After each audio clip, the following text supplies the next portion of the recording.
아, 미사가 이런 거였었구나. 이 화두를 갖고 성찬 기도, 즉 감사 기도를 해설을 해드렸습니다. 이 부분은 매우 중요하고 매우 어렵습니다. 그래서 미사 성찬 기도, 즉 감사 기도의 흐름을 쉽고 간단하게 다시 한번 설명해 드리겠습니다. 감사송과 성령초원. 미사는 먼저 감사송으로 시작합니다. 신자들은 마음을 모아 하나님께 감사를 드립니다. 이어서 사제는 성령께서 오셔서 성체와 성혈이 축복되도록 청원합니다. 비유하자면 주방장이 최고의 요리를 만들 수 있도록 하나님께 도움을 청하는 단계라고 할 수 있습니다. 축성 기원은 이제 사제는 성체와 성혈이 그리스도의 몸과 피가 되도록 축성합니다. 재료를 모아 케이크를 만드는 과정과 비슷합니다. 단순히 빵과 포도주가 아니라 하나님께서 실제로 일하시도록 준비하는 순간입니다. 성찬 제정은 예수님께서 마지막 만찬에서 빵과 잔을 주신 말씀과 행위를 기억하며 사제가 같은 행위를 반복합니다. 이 단계는 손님이 케이크를 받을 준비를 마친 순간과 같다고 볼 수 있습니다. 신자들은 마음으로 그리스도의 몸과 피를 받기 위해 준비합니다. 축성문은 마지막으로 사제는 축성문을 읽습니다. 이는 하나님께서 직접 일하시도록 청원하는 순간입니다. 즉 케이크가 완성되어 손님에게 제공되는 순간 하나님의 손길이 임하는 것과 같습니다. 미사 성찬 기도는 단순한 의식이 아니라 하나님과 신자가 함께 만나는 신비한 체험입니다. 흐름은 이렇게 요약을 할 수 있어요. 감사송, 성령 청원, 축성 기원, 성찬 제정, 축성문. 각 단계마다 하나님과 신자 사이 관계가 깊어집니다. 이해하고 참여하면 미사는 단순한 형식이 아니라 삶 속에서 하나님을 체험하는 시간이 됩니다. 이어서 말씀드리고자 하는 것은 영성체 예식 중에 주님의 기도입니다. 영성체 예식은 주님의 기도, 평화의 예식, 하나님의 어린 양, 영성체, 영성체송, 영성체 후 기도, 영성체 후 기도, 이런 과정으로 되어 있습니다. 여기서 첫 시작이 주님의 기도입니다. 성찬 기도에서 마지막 부분인 마침 영광송과 주님의 기도가 어떻게 이어지는지 먼저 살펴보도록 하겠습니다. 마침 영광송을 통해 우리는 하나님께 모든 것을 봉헌했고 그리스도 안에 들어갔으며 성령 안에서 하나가 되었습니다. 이제 우리는 자녀의 자리에 서게 됩니다. 그래서 사제는 이렇게 초대합니다. 하나님의 자녀되어 구세주의 분부대로 삼가 아뢰오니. 즉 이제 우리는 하나님의 자녀로서 감히 이 기도를 드릴 수 있습니다. 그 기도가 바로 주님의 기도입니다. 주님의 기도는 이렇게 진행이 됩니다. 모두 일어섭니다. 사제가 하나님의 자녀되어 구세주의 분부대로 삼가 아뢰오니.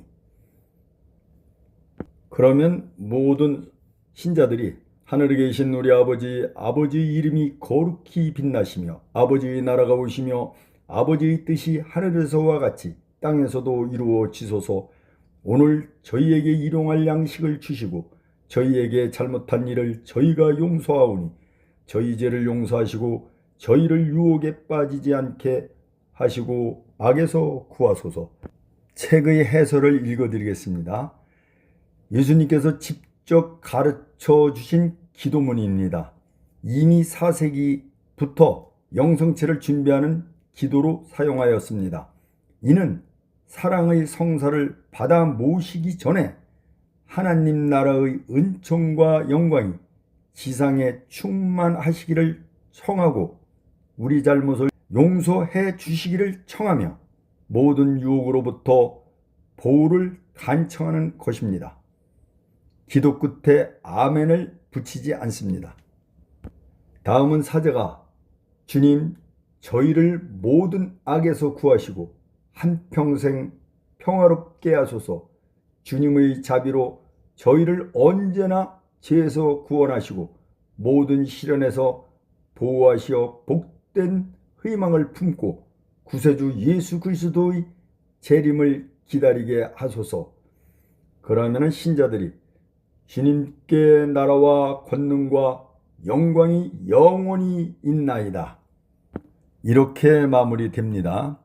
책의 해설을 한번 읽어드리겠습니다. 주님의 기도를 마무리하는 기도입니다. 주님의 기도와 주제는 하나님 나라가 임하시면 인데 여기서는 이를 다시 풀이하면서 종말에 주님과 함께할 평화에 대한 기대로 우리를 이끌고 있습니다. 이런 종말론적 기대에 대한 응답으로 신자들은 주님께 나라와 권능과 영광이 영원히 있나이다를 큰 소리로 노래합니다. 이렇게 해설이 되어 있습니다. 이 주님의 기도를 간단히 설명해 드리겠습니다. 주님의 기도는 예수님께서 직접 가르쳐 주신 기도로 신자들이 하나님과 하나 되는 방법을 보여줍니다. 먼저 하나님을 아버지로 부르며 친밀함을 표현합니다. 이어서 우리의 일용할 양식과 생활에 필요한 것을 청합니다.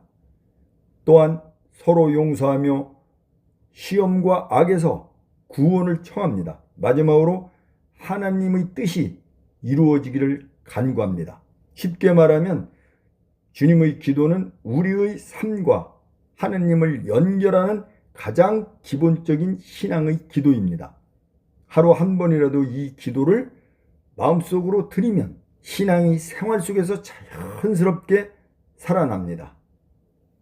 천주교 다니다 보면 가장 의문이 드는 게 이 주님의 기도입니다. 왜 그러냐면은 천주교는 모든 기도문 앞뒤에 성호경을 긋습니다. 성부와 성자와 성령의 이름으로 아멘, 이렇게요. 그런데 이 주님의 기도는 주님이 직접 만들어서 기도는 이렇게 하는 거다 하고 기도문을 주신 거예요. 공경과 존경을 위해서 기도문 앞뒤에 성경을 긋는다고 볼 수도 있고, 주님의 기도가 뭔가 미흡해서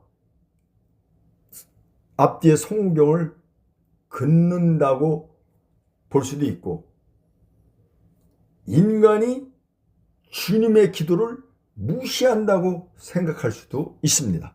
그래서 저는 여기서 이걸 접하면서 종교 개혁에 간접적으로 영향을 끼칠 수도 있었겠구나, 그런 생각도 가져봤습니다. 제가 개신교 다녔을 때 한 35년쯤 다녔을 때인가요?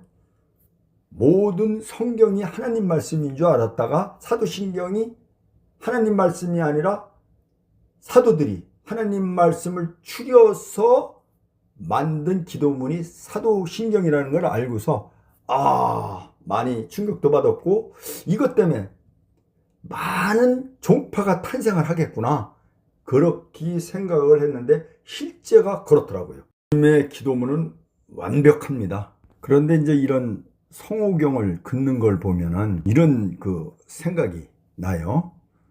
세계적으로 다 똑같을까? 아니면 한국만 그럴까? 그런데 이것은 한국만의 규칙은 아니에요. 하지만 동시에 보편 전례 규정도 아닙니다. 먼저 제례 원칙을 살펴보면 로마 미사 전서에는 주님의 기도와 앞이나 뒤에 성호경을 긋도록 하는 규정이 전혀 없습니다. 즉 해야 한다는 규정도 없고 하지 말라는 규정도 없습니다. 그래서 이 성호경은 전례 규범이 아니라 지역 교회의 신신 관습에 해당됩니다. 그렇다면 다른 나라들은 어떨까? 로마나 이탈리아나 프랑스나 독일 같은 서유럽에서는 대부분 주님의 기도 앞뒤에 성호경을 긋지 않습니다. 사자가 초대가 끝나면 자연스럽게 바로 하늘에 계신 우리 아버지 이렇게 주님의 기도로 그냥 이어집니다. 반면에 한국, 필리핀, 베트남 같은 아시아 지역에서는 성호경을 긋는 모습이 비교적 자주 보인답니다. 왜 이런 차이가 생겼을까? 한국 교회는 박해 시대를 거치며 형성된 강한 신심 전통이 있습니다. 기도를 시작할 때 지금 나는 하나님 앞에 선다는 의식적인 표시로 성호경을 긋는 습관이 자리 잡았습니다.